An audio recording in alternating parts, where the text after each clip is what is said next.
நமது கலாச்சாரம், நமது பண்பாடு எப்போதும் நம்முடன் நீடித்து இருக்கும். பாரத தேசத்தில் மகோனதமான புராண இதிகாசங்களை முழுமையாக அறிந்து கொள்ள subscribe Tilak. A wide range of LED lights for indoor and outdoor use. GR Lights make India bright.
அக்னி தேவா, இன்று நான் என்னையே உனக்கு அர்ப்பணிக்கிறேன். என்னுடைய உடலைத்தான் ஏற்றுக்கொள்ளுங்கள்.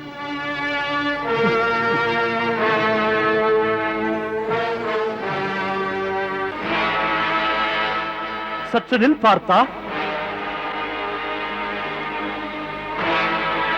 இன்னும் சூரியன் மறையவே இல்லையே. அதோ பார்.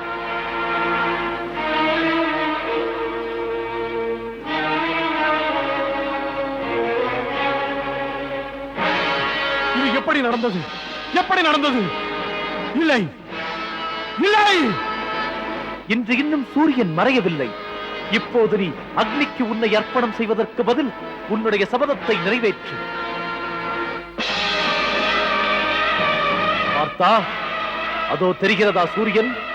அதோ நிற்கிறான் ஜெயத்ரதன், உன்னுடைய எதிரி. காப்பாற்றுங்கள், காப்பாற்றுங்கள் இளவரசே, காப்பாற்றுங்கள், காப்பாற்றுங்கள், காப்பாற்றுங்கள், காப்பாற்றுங்கள்.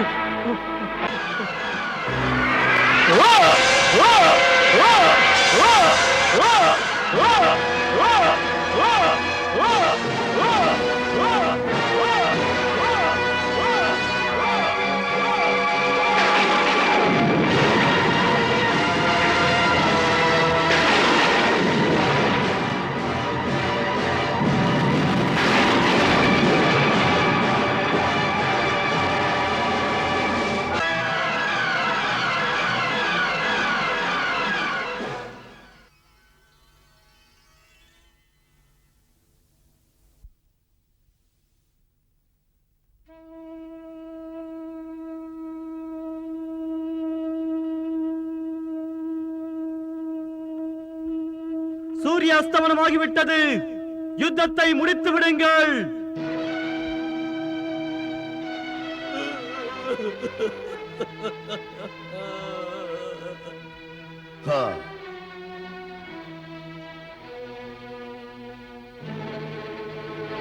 சபாஷ் அர்ஜுனா, நடக்க முடியாததை நடத்தி காட்டிவிட்டார். இவையெல்லாம் வாசுதேவ ஸ்ரீ கிருஷ்ணரின் கிருபையால் நடந்தது பீமா. ஹே கேசவா, உன் கருணை எப்போதும் என் பக்கம் இருக்க வேண்டுகிறேன்.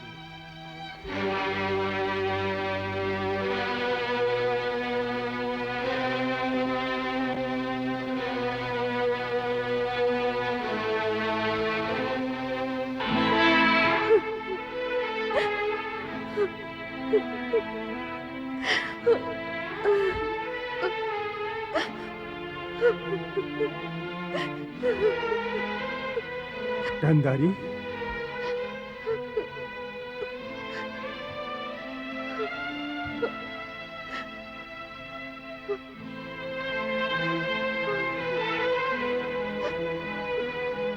காந்தாரி, உன் கண்ணீர் என்னை வேதனைப்படுத்துகிறது. உன் கண்ணீரை துடைத்துக் கொள். முடியவில்லையே அரசே.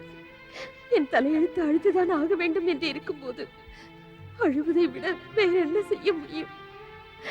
சிந்து அரசன் ஜெயத்ரதன் உனக்கு மட்டுமல்ல, எனக்கும் மாப்பிள்ளைதான். உன் மகளின் மாங்கல்யம் பறிபோறது பற்றி உனக்கு எவ்வளவு வருத்தமோ அதே போல்தான் எனக்கும் உள்ளது. ஆனால் நான் என் வருத்தத்தை உள்ளே அடக்கிக் கொள்ளவில்லையா? நீங்கள் ஆடவராய் இருப்பதா அப்படி செய்ய முடிகிறது? நானோ ஒரு பெண். என்னுடைய மனதை கல்லாக்கிக் கொள்ள முடியாது மகாராஜா, மனதை கல்லாக்கிக் கொள்ள முடியாது. உன்னால் உன் கண்ணீரை அடக்கிக் கொள்ள முடியாவிட்டால் உன்னை பார்த்து நானும் என் கட்டுப்பாட்டை மீறி பலகீனமாகி விடுவேன். அப்படி அழ வேண்டுமானால் உன் அறைக்குள்ளே சென்று அழு. நான் உங்களிடம் என் வருத்தத்தை பகிர்ந்து கொள்ள வந்தேன். என் அறைக்குள் போவதற்கே எனக்கு பயமாக இருக்கிறது. உன் அறைக்குள்ளே போவதற்கே பயமா? நமது மகள் துச்சலை என்னை தேடி வந்தால் நான் அவள் முகத்தில் எப்படி விழிப்பேன்? சொல்லுங்கள் மகாராஜா, நான் அவள் முகத்தில் எப்படி விழிப்பேன்? நான் அவளுக்கு என்ன சமாதானம் சொல்வேன்? நாம் பாதிக்கப்படாமல் இருந்தால் சமாதானம் சொல்வது சுலபம். ஆனால் அவ்வளவு தைரியமான மனதை என்னிடம் இல்லையே. மகாராஜா, நம் மாப்பிள்ளை ஜெயத்ரதனின் மரணம் மட்டுமா ஏற்பட்டுள்ளது? இதுவரை நமது பிள்ளைகள் எவ்வளவு பேர் இப்போரில் இறந்திருக்கிறார்கள் தெரியுமா? ஆம் காந்தாரி, நாம் கணக்கில்லாமல் நம் பிள்ளைகளை பறிகொடுத்திருக்கின்றோம். முன்பு இந்த மாளிகை நம் 100 மகன்கள் மருமகள்களுடன் குதூகலமாக மங்களகரமாக விளங்கியது. ஆனால் இப்போது இந்த மாளிகையின் ஒவ்வொரு மூலையும் களை இழந்து அழுது வடிந்து கொண்டிருக்கிறது மகாராஜா, அழுது வடிந்து கொண்டிருக்கிறது. சந்தோஷமாயிருந்த நம் மகளின் வாழ்க்கையே இப்போது பறிபோய் இந்த நிலைமைக்கு ஆளாகிவிட்டாள். என்னால் இந்த வேதனையை தாங்கிக் கொள்ள முடியவில்லை மகாராஜா. என்னால் இதை தாங்கிக் கொள்ள முடியவில்லை. தயவு செய்து என்னை உங்கள் அறையில் இருப்பதற்கு அனுமதி கொடுங்கள் மகாராஜா. துச்சலை அழுகையை நிறுத்தக்கூடிய சக்தி எனக்கு இப்போது இல்லை மகாராஜா, சக்தி எனக்கு இல்லை.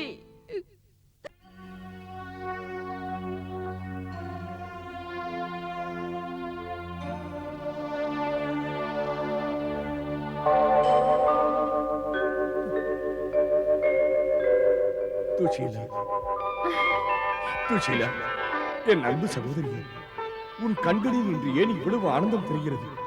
எப்பொழுது வந்தாய்? இப்போதுதான் வந்தேன். சிந்து அரசரும் வந்திருக்கிறாரா என்ன? ஆம், அவர் நம்முடைய தாய் தந்தையருடன் பேசிக் கொண்டிருக்கிறார். ஆனால் நீ என்னை பார்க்க வந்து விட்டாய். என்ன விஷயம்? மிகவும் சந்தோஷமாக இருக்கிறாய். ஆம், சந்தோஷமாக இருக்கிறேன். அதனால் தான் இனிப்பு கொண்டு வந்திருக்கிறேன். இனிப்பா? அப்படி என்ன விஷயம்? அண்ணா, சொல்லுமா, என்ன விஷயம்? ஆம், சுஷீலா, சொல்லு, என்ன விஷயம் என்று. தாம் மாமாவாக போகிறீர்கள். ஓ,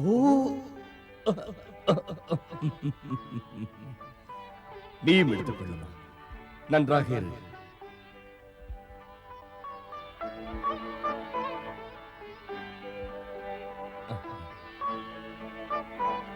என் அன்புமிக்க துஷீலா, நீ எப்பொழுதும் நன்றாக இரு.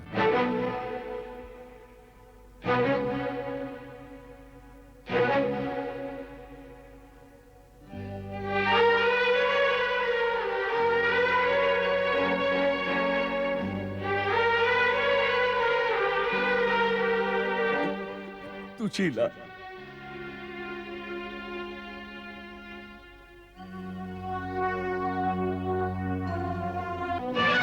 துஷீலா, மன்னித்து விடு, என்னை மன்னித்து விடு.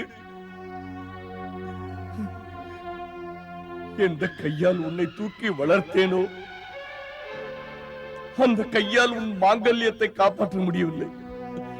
அந்த கையால் உன் மாங்கல்யத்தை காப்பாற்ற முடியவில்லை. காப்பாற்ற முடியவில்லை. என்னால் முடியவில்லை. முடியவில்லை.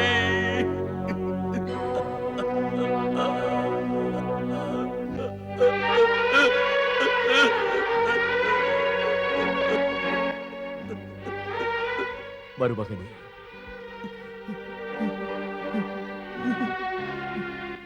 உன் கண்களில் கண்ணீரா? மருமகனே, கண்ணீர் உன் தைரியத்தை கரைத்து விடும். நீயோ பெரிய பலசாலி. யார் சொன்னது நான் பலசாலி என்று? மருமகனே, யார் சொன்னது? மருமகனே, மாமா அவர்களே, நான் பலசாலி அல்ல.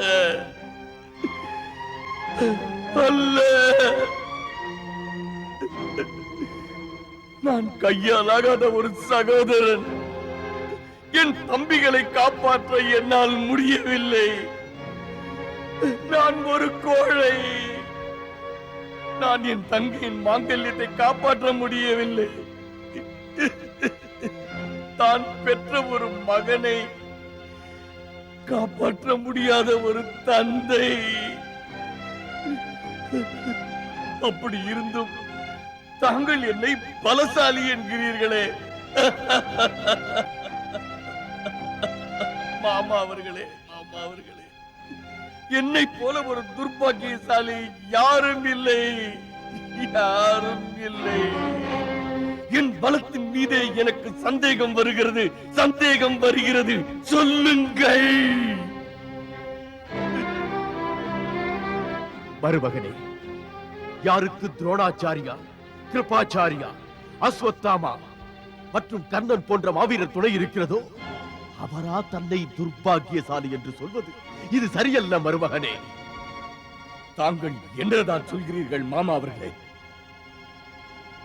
அவர்கள் எல்லோரும் இருந்தும் என் மாப்பிள்ளை ஜெயத்ரதனை அர்ஜுனன் கொன்றான் அல்லவா? அவர்கள் 4 இருந்தும் என் தங்கையின் மாங்கல்யம் போயிற்றே. மாமா அவர்களே, அவர்களில் யாராவது ஒருவராவது அந்த அர்ஜுனனை தடுத்திருந்தால் ஜெயத்ரதன் பிழைத்திருப்பார். அர்ஜுனன் தீக்குளித்திருப்பான். ஆனால் அவ்வாறு நடக்கவில்லையே. எல்லோரும் செயலிழந்து விட்டார்களே. அர்ஜுனன் அனைவரையும் தோற்கடித்து விட்டானே.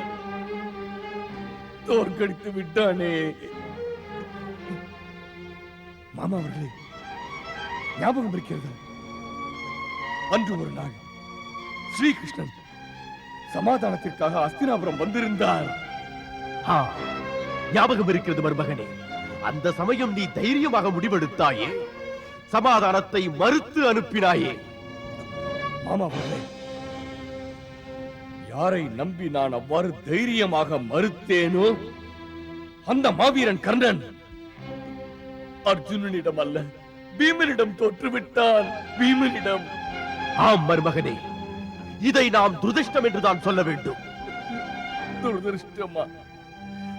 மாமா அவர்களே, நாம் பாண்டவர்களுடன் யுத்தம் செய்யும் பொழுது நம் புத்தி நோக்கம் இரண்டையும் நம் இஷ்டப்படி ஆட்டி வைத்துக் கொண்டிருந்தோம். ஆனால் இப்போது ஒவ்வொருவரின் நோக்கமும் மாறிவிட்டது. நேரம் நமக்கு எதிராக மாறிவிட்டது. ஒவ்வொரு நாளும் நமது நிலைமை மோசமாகிக் கொண்டு வருகிறது. மருமகனே, ஏன் அதைரியப்படுகிறாய்? ஞாபகம் வைத்துக்கொள், முடிவில் வெற்றி உனக்குத்தான்.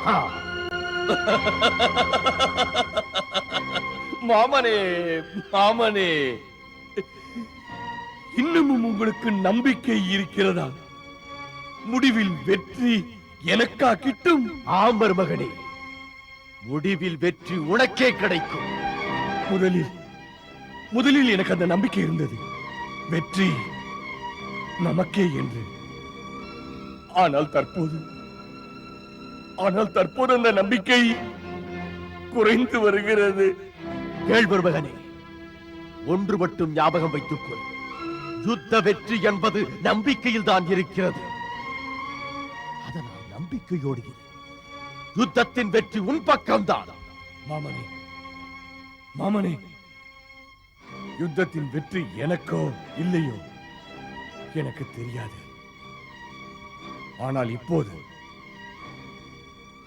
இப்போது நான் அந்திம யுத்தம் செய்ய போகிறேன். அந்திம யுத்தம், வெற்றி அல்லது வீர மரணம். அந்திம யுத்தமா? ஆம் மன்னவா, யுவராஜர் அந்திம யுத்தத்தை பற்றி பேசுகிறார். புத்தி பேதலித்து விட்டதா அவனுக்கு? அவன் மூளை இல்லாமல் நினைத்ததை பேசுகிறான்.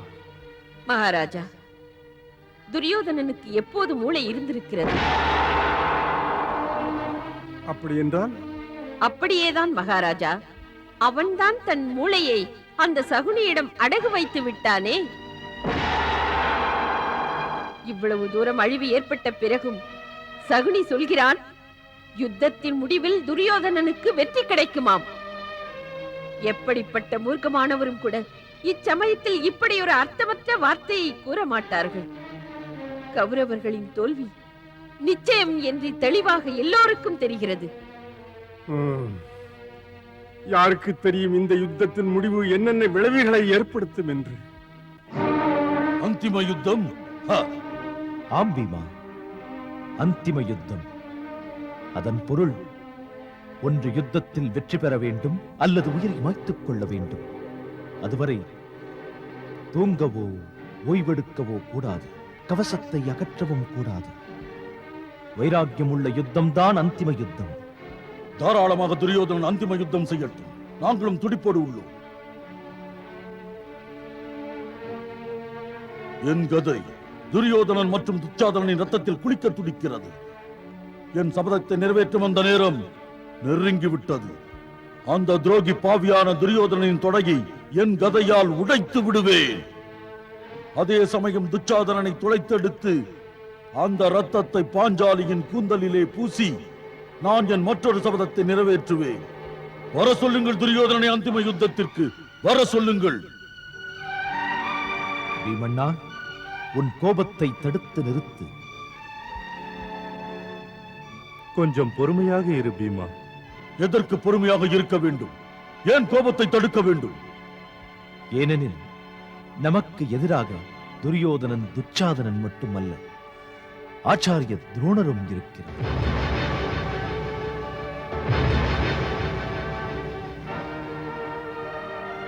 இன்று நடந்த யுத்தத்தை மட்டும் வைத்து யுத்தத்தையே வென்றுவிட்டோம் என்று நினைக்காதே. அப்படி நினைத்தால் அது தவறு.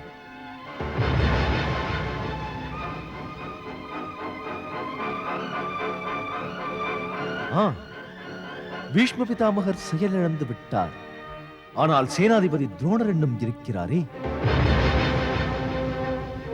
கேசவா, துரோணாச்சாரியார் இருந்தும் கூட அர்ஜுனன் ஜெயத்ரதனை கொன்றான் அல்லவா?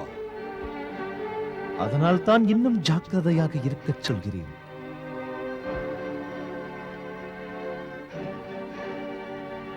நீ என்ன சொல்ல வருகிறாய் கேசவா? அர்ஜுனா, இன்றைய யுத்தத்தின்படி கௌரவர்களுக்கு தோல்வி என்று கூற முடியாது. தோல்வியடைந்தது யுத்த சிகாமணி வெற்றி சிங்கம் ஆச்சாரிய துரோணர் தான். ஜெயத்ரதனின் மரணத்தின் மூலம் துரோணாச்சாரியரின் திறமைக்கு வந்தது அவமானம். அவர் ஜெயத்ரதனை காப்பாற்றுவதாக சபதம் செய்தார். செய்த சபதம் தோல்வியடைந்தது. இதனால் அவர் மேல் உள்ள நம்பிக்கை குறைந்தது. வேதனை அடைந்த அவர் அடிபட்ட சிங்கத்தைப் போல் கர்ஜிக்கிறார். உங்களுக்கே தெரியும் அடிபட்ட சிங்கம் எவ்வளவு ஆபத்தானது என்று.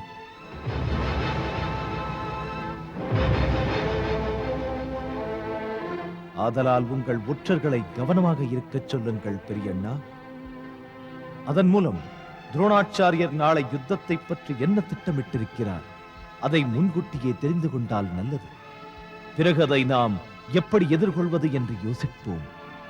கேசவா, நீ இப்படி பேசுவதால் எல்லோருடைய உறுதியும் குறைகிறது. இல்லை பார்த்தா, நான் உங்களை துரிதப்படுத்துகிறேன். இப்போது நான் உங்கள் அனைவருக்கும் ஒரு விஷயத்தை கூறுகின்றேன். அதை பற்றிய நினைவுகள் உங்கள் எவருக்குமே இல்லை.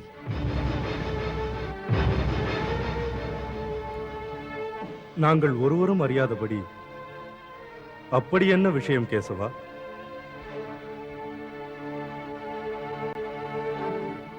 விஷயம் இதுதான் பெரியண்ணா. இன்று இரு அணிகளுக்கும் யுத்தம் முடிந்த பிறகும் கூட ஆச்சாரியர் துரோணர் தன் கவசத்தை அகற்றவில்லை.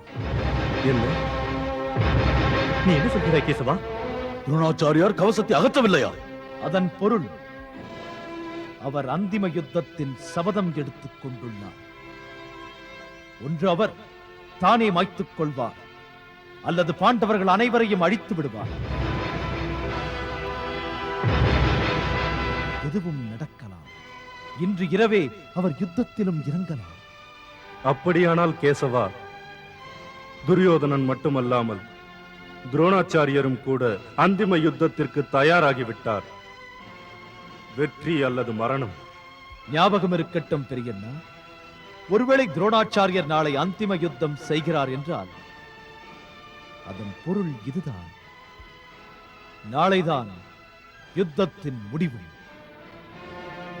யுத்தத்தின் முடிவெடுப்பது கௌரவர்களை சார்ந்தது, நம்முடையதல்ல.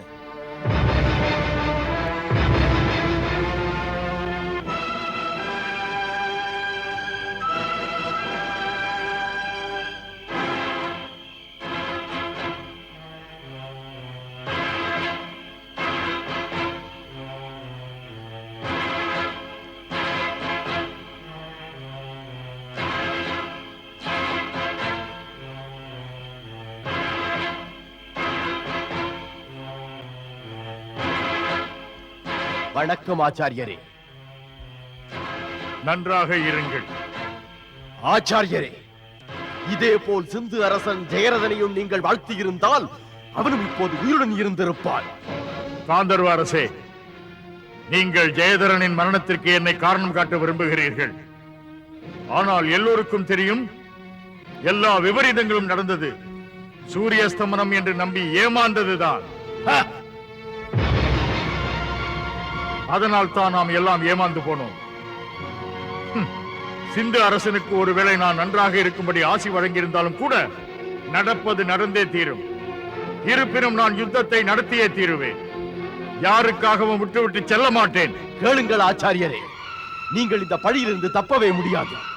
நீங்கள் எப்போதும் அந்த பாண்டவர்கள் பக்கம்தான்.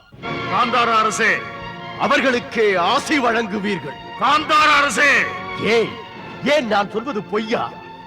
ஏன் நீங்கள் அர்ஜுனனுக்கு மனமாற ஆசி வழங்கவில்லையா? அந்த ஆசியினால் தான் அர்ஜுனன் தன் சபதத்தை நிறைவேற்றினான். அதற்காக சிந்து அரசன் ஜெயதரனின் உயிர் போய்விட்டது. காந்தார அரசே, இப்படிப்பட்ட பழிச்சொல்லை தாங்க முடியவில்லை. என் மீது நீங்கள் கூறான அம்பை போன்ற வார்த்தைகளை வீசுவதை விட்டு யுத்த களத்தில் வீசியிருந்தால் ஜெயதரனை காப்பாற்றி இருக்கலாமே. கேளுங்கள் ஆச்சாரியரே, சிந்து அரசனை காப்பாற்ற வேண்டிய கடமை எங்களை விட உங்களுக்கு தான் அதிகம். ஏனெனில் நீங்கள் சேனாதிபதி. இருந்தும் ஜெயதரனின் உயிர் போய்விட்டது. நீங்களே குருகுலத்தில் அனைத்து ராஜகுமாரர்களுக்கும் குருவானவர். உங்கள் சிஷ்யன் உங்களை மிஞ்சுவது அழகாகுமா? ஆனால் இன்று உங்கள் சிஷ்யனிடம் நீங்களே தோற்று விட்டீர்கள் குருதேவா. யுவராஜா, காந்தார அரசர் மிகவும் அதிகமாக பேசுகிறார். வாயில் வந்ததெல்லாம் பேசுகிறார். மாமா அவர்கள் சொல்வதில் ஒன்றும் தப்பில்லையே. நாங்கள் உங்களுக்கு அனைத்து சக்தியும் அதிகாரமும் அளித்தோம். ஆனால் நடந்தது என்ன? ஒரே ஒரு சிந்து அரசனை கூட உங்களால் காப்பாற்ற முடியவில்லை. நீங்கள் இருக்கும் போதே உங்கள் சிஷ்யனோ கௌரவ சேனைகளையும் வீரர்களையும் சொல்லி சொல்லி அழித்து வருகிறான். யுவராஜா, உங்களுக்கே நன்றாக தெரியும், நான் சிந்து அரசனை காக்க எவ்வளவோ முயற்சித்தேன். அப்படி இருந்தும் அவன் இறந்து விட்டானே. அவ்வளவு முயற்சிகள் எடுத்தும் அவன் எப்படி இறந்தான் என்றுதான் நானும் கேட்கிறேன்.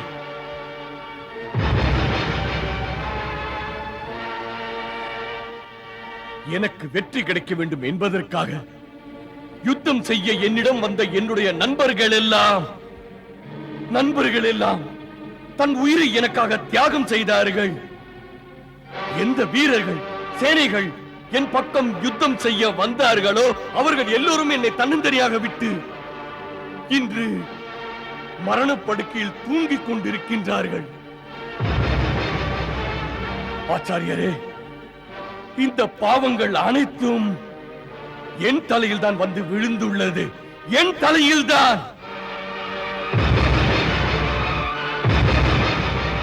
ஆச்சாரியரே, நான் என் வினையின் காரணமாக என் சம்பந்தப்பட்டவர்கள் நண்பர்கள் எல்லோருக்கும் கொடுமை அளித்து விட்டேன்.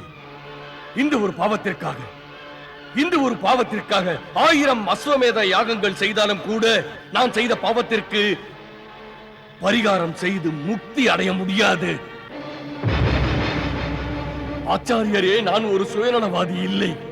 என்னுடைய கழுத்தை காக்க வந்த என்னுடைய நண்பர்கள் அடைந்த வீர மரணத்திற்கு என் தலையையே பலி கொடுத்து நான் சிரத்தாஞ்சலி செய்ய விரும்புகிறேன். தாங்கள் என்ன சொல்கிறீர்கள் யுவராஜா?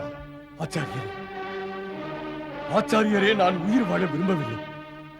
அனைவரின் பிணத்தின் மீதும் நான் நின்று யுத்தம் செய்ய இனிமேலும் முடியாது. இப்போதுதான் தாங்கள் எனக்கு ஆயுசுடன் இருக்கும்படி ஆசீர்வாதம் செய்தீர்கள் அல்லவா? அது கண்டிப்பாக பலிக்காது. யுவராஜா, இன்று அது வெறும் பிதற்றல் பேச்சு. ஆமாச்சாரியரே, நான் நிதானத்தில் இல்லை. ஆச்சாரியரே, நான் நிதானத்தில் இல்லை. என் புத்தி கெட்டுவிட்டது அல்லவா? புத்தி பேதலித்து விட்டது.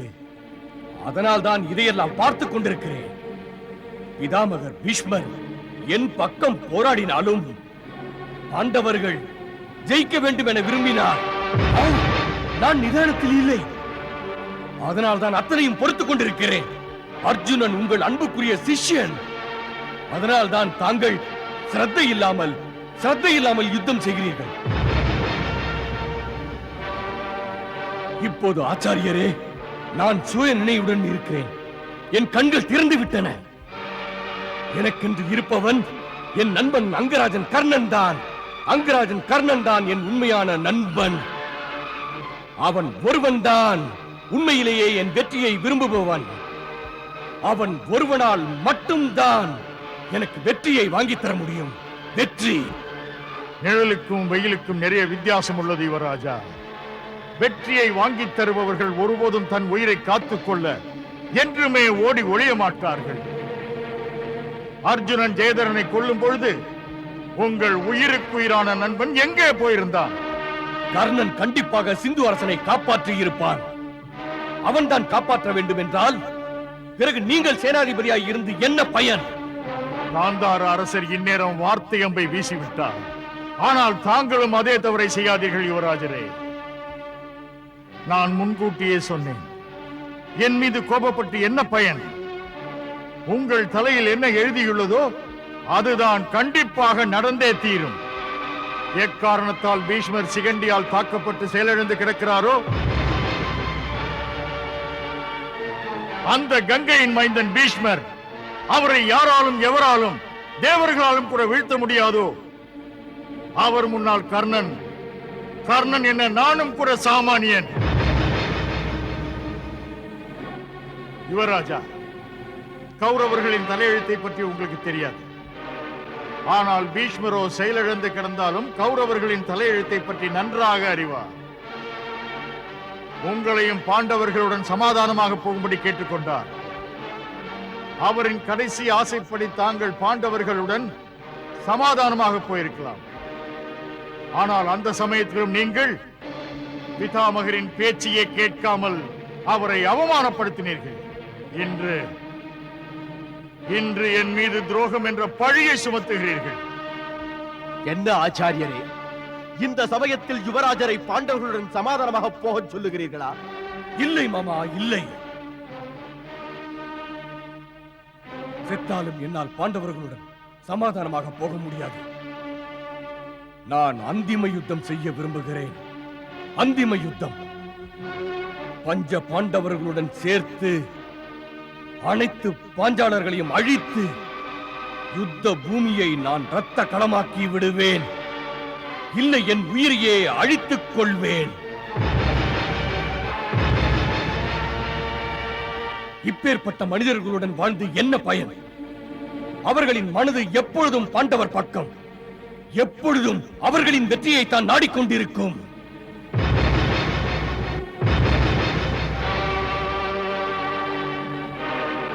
ஆச்சாரியரே, நான் இன்னும் உயிருடன் இருப்பதில் எந்த அர்த்தமும் இல்லை. ஆதலால் எனக்கு அந்திம யுத்தம் செய்ய ஆணையிடுங்கள். யுவராஜா, முடியாது. உங்களை அந்திம யுத்தம் செய்ய அனுமதிக்க மாட்டேன். ஏன் ஆச்சாரியரே, ஏன்? ஏனெனில் அந்திம யுத்தம் செய்ய நான் தங்களுக்கு முன்னால் முடிவெடுத்து விட்டேன். அதற்காகத்தான் நான் கவசத்தை அகற்றவே இல்லை.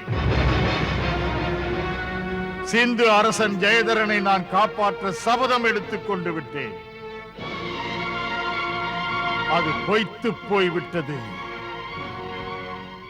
இப்போது நான் அந்திம யுத்தம் செய்வது மிகவும் அவசியமாயிற்று. என் மீது ஏற்பட்டுள்ள துரோகம் என்ற பழியை நான் போக்கியே ஆக வேண்டும். அந்த பழியை போக்க நான் பாண்டவர்களை அழித்தே ஆக வேண்டும்.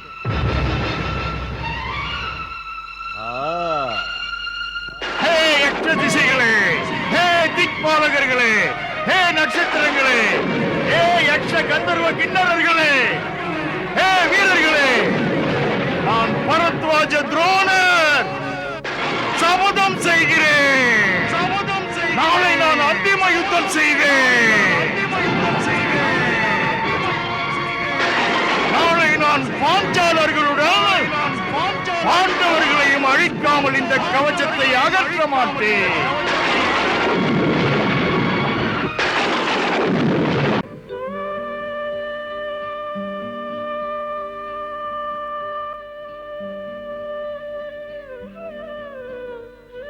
கிருஷ்ணா, கிருஷ்ணா, கிருஷ்ணா.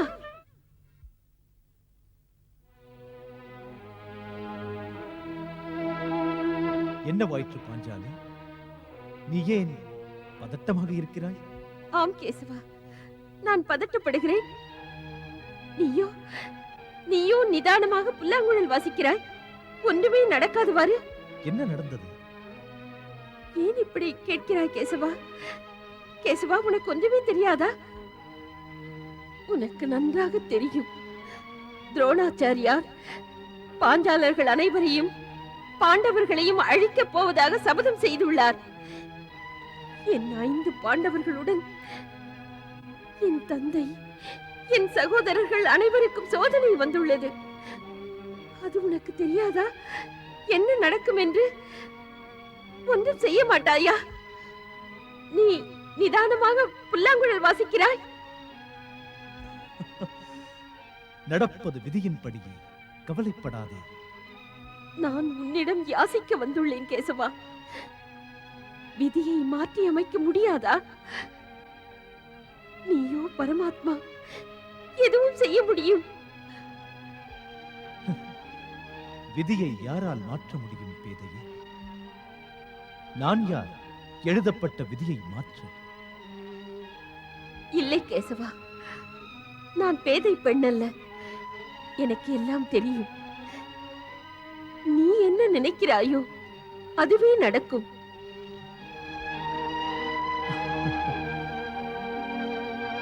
ராஜசபையில் என் மானம் பறிபோன போது நீதானே காத்தாய்.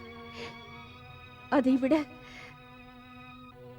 பீஷ்ம பிதாமகர் பாண்டவர்களை அடியோடு அழிக்க நினைத்த போது நீதானே எனக்கு சௌபாகியவதி என்ற ஆசி வழங்கினாய். நீதானே கேசவா. பிறகு பார்த்த அர்ஜுனனின் உயிர் அவர் சபதத்தால் சங்கடத்தில் சிக்கிய போது சூரிய அஸ்தமனமாகும்படி செய்தது யார்? யார் செய்தது? நீதானே. சொல் கேசவா, நீதானே.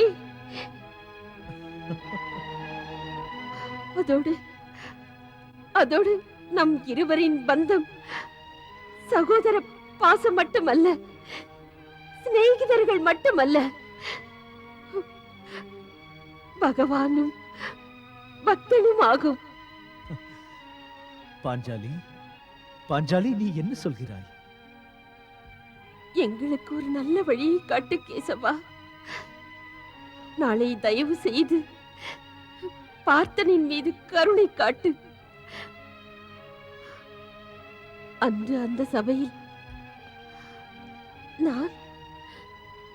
நான் மட்டும்தான்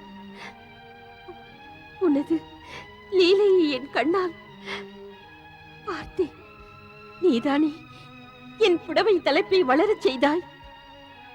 அதை மறப்பேனா? என் கண்கள் கண்டது என்ன பொய்யா கேசவா? இல்லை கேசவா, அவை எல்லாம் உண்மை. உண்மை. உன்னால் எதுவும் செய்ய முடியும். தயை கூர்ந்து எனக்கு கருணை காட்டு. கருணை காட்டு. என் தந்தை, சகோதரர்கள், கணவர்கள் எல்லோரும் ஆபத்தில் இருக்கிறார்கள். அவர்களை காப்பாற்று கண்ணா, காப்பாற்று. விதியை மாற்ற முயற்சி செய் கேசவா. மாற்றிவிடு. ஏன் தந்தையாரே, தாங்கள் ஏன் இப்படி ஒரு சபதம் செய்தீர்கள்? இச்சமயத்தில் தாங்களே தங்கள் உயிருக்கு பணயம் வைத்து விட்டீர்களே. மகனே, உலகத்தில் உயிர்தான் முக்கியமில்லை.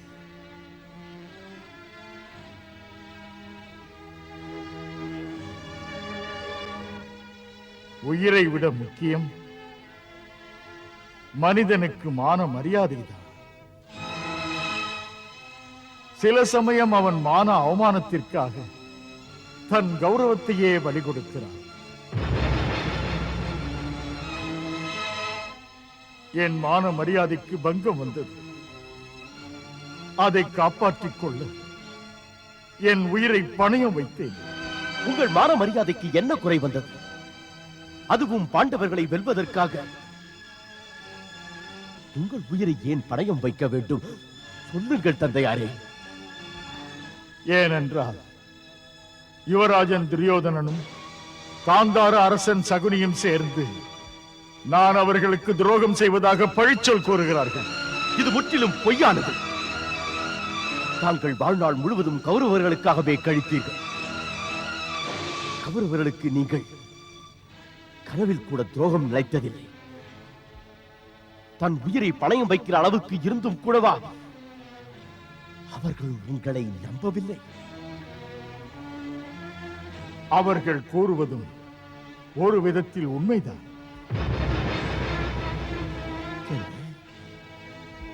ஆம் மகனே, இதுதான் உண்மை. என் மனம் எப்போதும் பாண்டவர் பக்கம்தான் உள்ளது. ஏனெனில் அவர்கள் நியாயத்துடன் நடக்கிறார்கள். ஆனால் நான் அவர்கள் பக்கம் செல்ல முடியாது. அதுதான் என் துர்பாக்கியம். நான் கௌரவர்களின் பக்கம் இருந்தே ஆக வேண்டும். அதனால் அதர்ம வழியில் போகிறேன். தந்தையே, என்ன சொல்கிறீர்கள் தாங்கள்? அப்படி என்ன கட்டாயம் வந்தது தந்தையே தங்களுக்கு? ஒரு பிராமணனாக இருந்தும் கூட அதர்மத்தின் வழியில் செல்கிறேன் என்கிறீர்களே. நடந்து முடிந்ததை பற்றி இப்போது அழுது என்ன பயன்? துக்கம் என்ற கோரமான இருட்டில் தவிப்பது மிகவும் கஷ்டம். என்ன செய்? இல்லை தந்தையே, என்னிடம் கூறுங்கள். எந்த காரணத்திற்காக தாங்கள் தங்கள் கௌரவத்தை விட்டுவிட்டு அந்த கௌரவர்கள் பக்கம் போனீர்கள்? உங்கள் கஷ்டத்தை என்னிடம் கூறி தங்கள் மனச்சுமையை இறக்கி வையுங்கள். மகனே, தெரிந்து என்ன செய்ய போகிறாய்? நீயும் வேதனைப்பட வேண்டியது. துக்கத்தையும் கஷ்டத்தையும் தாங்கள் மட்டுமே சுமந்து வாழ்நாள் முழுவதும் வேதனைப்பட வேண்டுமா? நான் உங்கள் மகன். தங்கள் சுமையை சுமப்பது என் கடமை அல்லவா? சொல்லுங்கள், சொல்லுங்கள் தந்தை. மகனே, தாய் தந்தையர்கள் தன் பிள்ளைகளுக்கு கஷ்டத்தை அல்ல சுகத்தையே தருவார்கள். எப்போது நீ பிறந்தாயோ அப்போதிலிருந்து உனக்கு நான் கஷ்டத்தை தவிர எதையும் கொடுத்ததில்லை. இல்லை தந்தை. அந்த காலத்தில் நான் தரித்திர கஷ்டப்பட்டேன். என்னுடைய தரித்திரம் ஒரு பிராமணர்களின் தலையெழுத்து. ஏனென்றால் பிராமணன் ஒருபோதும் பணத்திற்கு அடிமையாக மாட்டான். சாப்பாட்டிற்காக தன் கல்வியை தானம் கொடுக்க மாட்டான். நான் குரு பரசுராமரிடம் கல்வி பயின்றேன். அதனால் பல ராஜகுமாரர்கள் என்னிடம் கல்வி பயில முயன்றார்கள். உன் தாயும் கூட உனக்காக என்னிடம் கல்வி கற்பிக்க சொன்னார். நானோ என் பிராமண தர்மத்தை கைவிடவில்லை. ஒரு நாள் உன் தாய் உனக்கு பாலுக்கு பதில் கஞ்சியில் தண்ணீரை கலந்து உனக்கு கொடுப்பதை பார்த்தேன். அப்போதுதான் என் பாவத்தை உணர்ந்தேன். நான் எவ்வளவு நாள் வேண்டுமானாலும் பட்டினி கிடக்கலாம். ஆனால் என் குழந்தையின் முகம் பசியால் வாடுவதை காண சகிக்கவில்லை. தந்தையே,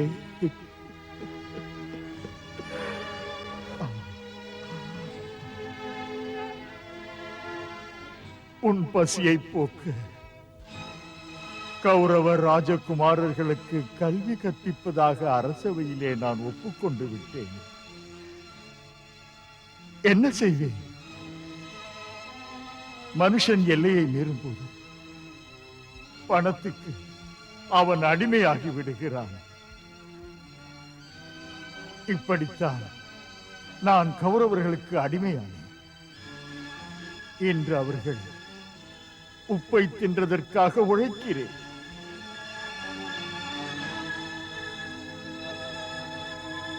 என்னால் தானே தங்களுக்கு இவ்வளவு கஷ்டமும் என்னால் தானே வாழ்க்கை முழுவதும் உங்கள் மனது, விவேகம், ஆத்மா எல்லாவற்றையும் அடகு வைக்க வேண்டியதாயிற்று. என்னால் தானே தாங்கள் தர்மத்தின் பாதையை விட்டு அதர்மத்தை நோக்கி நடக்க வேண்டியதாயிற்று. இதையெல்லாம் கேட்கும் போதுதான் புரிகிறது, தாங்கள் எனக்காக எதையெல்லாம் பறி கொடுத்திருக்கிறீர்கள் என்று. இதையெல்லாம் பறி கொடுத்திருக்கிறேன் என்று, இதையெல்லாம் பறி கொடுத்திருக்கிறீர்கள் என்று. சொல்லுங்கள் தந்தை, நான் உங்களுக்கு எவ்வாறு கைமாறு செய்யப் போகிறேன்? சொல்லுங்கள். தந்தை தன் பிள்ளைக்கு எதை வேண்டுமானாலும் செய்யும். அதற்கெல்லாம் பலனை எதிர்பார்ப்பதில்லை. ஆதலால் நீ எனக்கு எந்த கைமாறும் செய்ய வேண்டாம். ஆனால் ஒவ்வொரு பெற்றோரும் தன் பிள்ளைகள் தங்கள் கடமையில் தவறாது இருக்க நினைப்பார்கள்.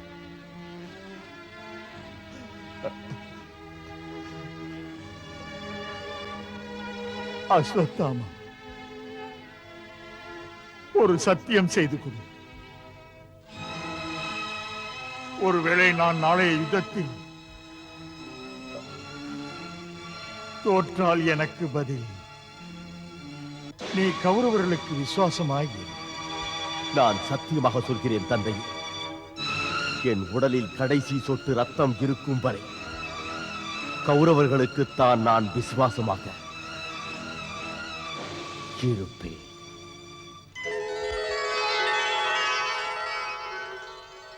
கிருஷ்ணா